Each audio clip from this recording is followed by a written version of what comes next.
Hello, everybody, and thank you for joining us back here at Nubeva's channel. And Happy New Year to everybody. Hope you guys all enjoyed your holidays and are excited about this brand new 2022 year.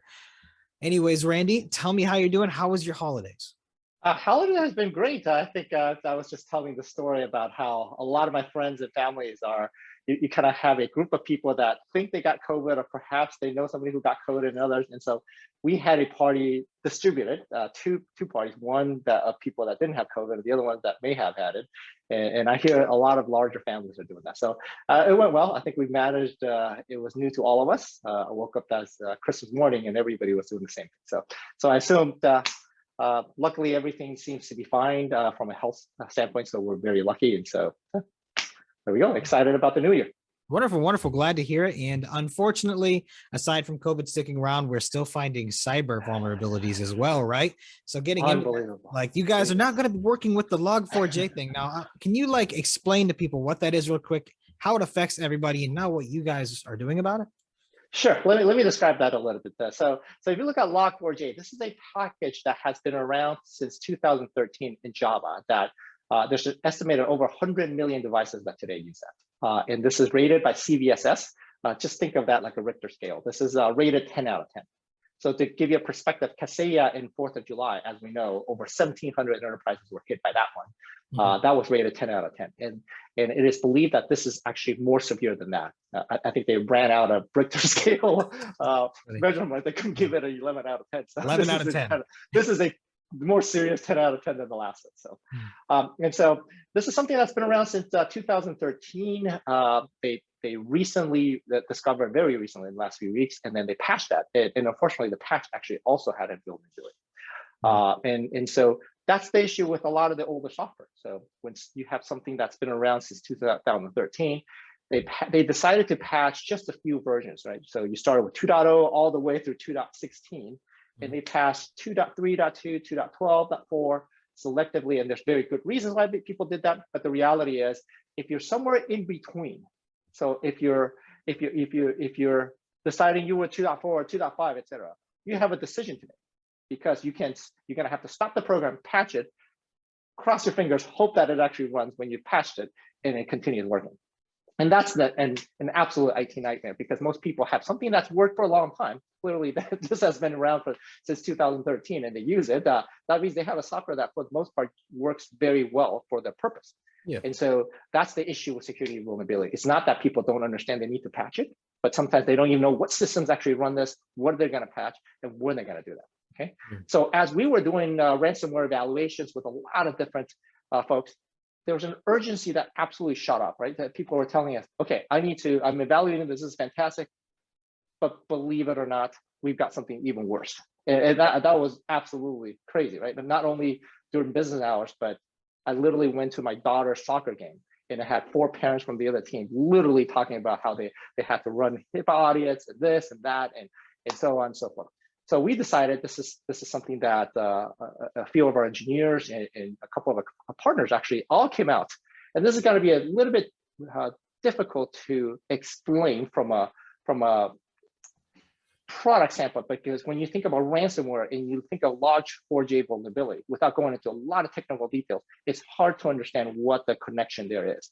But one of our engineers actually realized there are actually some vendors out there, including Amazon AWS, that actually provided a hot patch. This is literally a patch that allows you to patch your system without rebooting or restarting the process that you're running. So you don't actually have to upgrade, downgrade whatever version you're running, and you can hot patch it and it continues working.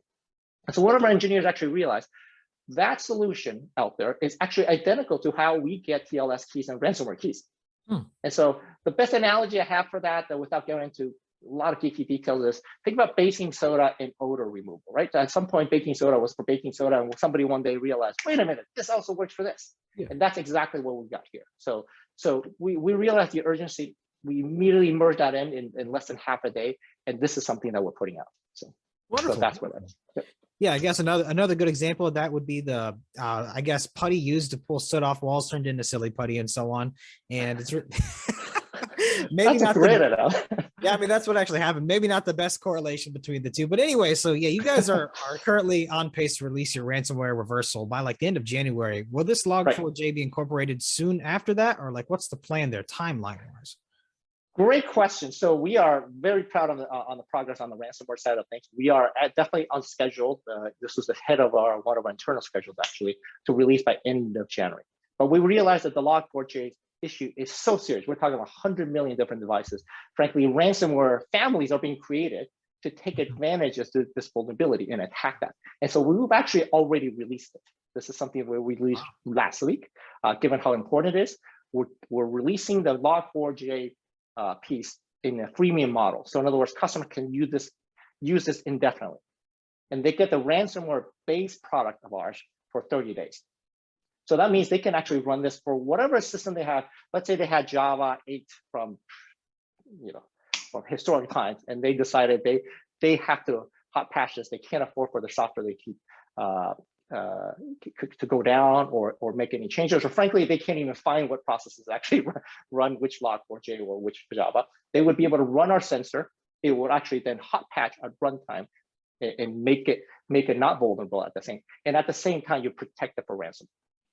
Okay, the free version from a ransomware standpoint will come with community support. It's free, and obviously we're going to offer a paid version for a supported version, and that is different from the ransomware pro version that we're actually going to be releasing at the end of the month. Okay.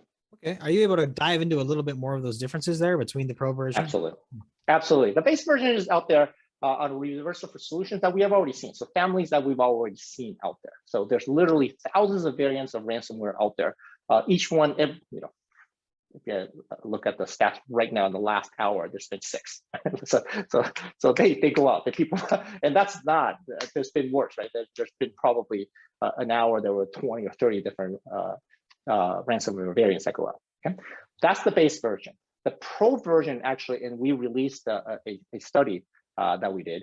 The pro version covers not only things that we've seen, but things we've never seen. And that really is not only the key part of the IP, but really the part that opens people's eyes. Yeah. Okay, that kind of makes sense. So then like break it down for the customer. What would be different for them? Yeah, so this is really hard. This is just like insurance. When do you need more insurance? When do you need less insurance? Well, I can answer that. If you get into a car crash that requires more insurance, you need more insurance. Yeah. The reality, statistically, this is really hard to explain. So let me give you an example of what happened early last year, right? So on 4th of July or July 2nd, there was a Kaseya VSA vulnerability that the malware folks, the authors, then were able to use our evil ransomware to inject that into 1,700 different enterprises. Hundreds of thousands of different machines were actually then hit, right? So in hindsight, I wish we had our ransomware solution back then, and frankly, we could have also hot patched that. And so people didn't have to break out from their 4th of July barbecues to go handle this. A lot of IT people had a nightmare, right? They got to decide, do I continue drinking beer on the 4th of July? Go patch that. It quickly became okay, I got to go patch that. This is done. Okay. Yeah. And so from that perspective, if our solution as it is today, if we didn't know what was coming, the base version would have protected you from the ransomware that came out. The REvil family of ransomware had been around for several years. And so our base version of our product would have been able to protect you on that. Now, as we see today, the Log4j attack, I think Cloudflare was quoting, there's 20,000 attacks just on Cloudflare customers per second today on Log4j. And so there's literally ransomware families that are created for that purpose. If a new family that we've never seen before appears, the product that would protect the customers on that from that perspective would be the pro version of our product. Yeah, okay, that makes sense. And I guess from there, it's kind of unfortunate. I feel like I know the answer to it, but do you expect more of these vulnerabilities, more ransomware to keep appearing and to keep evolving and to be a continuous threat pretty much for as long as we have the internet? Yes, so unfortunately, yes. I think if you look at ransomware, it's very interesting, right? When you look at it from an entrepreneurship standpoint, you always think about building an IP or an idea, and then you got to go monetize it, right? So if you watch a social media movie, they talk about how Facebook was created with this idea, and then one day Zuckerberg magically says, okay, now we can make money on this. And so the monetization piece is actually very difficult. And I hate to use that analogy on ransomware, but if you were to use it that way, or malware, Malware has been around for a long time and increases organically, linearly, it's still in an alarming rate, right? Mhm. But when ransomware came around, it actually helped the malware folks monetize. Mhm. So the sheer amount of money for malware authors nowadays is through the roof. It's exponential, doesn't even begin to describe it. And so that means the amount of people that are looking to older software that's been vulnerable for many years, Log4j is a great example. It's been vulnerable since 2013. It was not like the Kaseya one where Kaseya put out a patch for an upgrade for something and had what we call a regression. There was no regression here. This is since the beginning of time of the existence of the Log4j 2.0. This problem has been there. And so I hope I'm wrong, but the reality is you're going to start seeing, I strongly believe that you're going to start seeing more and more of the system software that's been around for a long, long time that people are going to discover these 10 out of 10 scales. And they may have to build a more important scale because 10 out of 10 doesn't really begin to describe how serious this is. Yeah, good point. The scale needs change. Times are changing. And yes, when people are being incentivized to go find these vulnerabilities, they will do it. They have a monetary incentivization. So, all right, Randy, thank you again so much for coming on. Is there anything else you think people should know before we go? No, that's it. We got an exciting 2022, and I very much look forward to it. Wonderful. Well, Randy, thank you again for coming on. And thank you, everybody, for watching the first video of 2022. There will be lots more coming, so stay tuned and have a wonderful day. Thank you.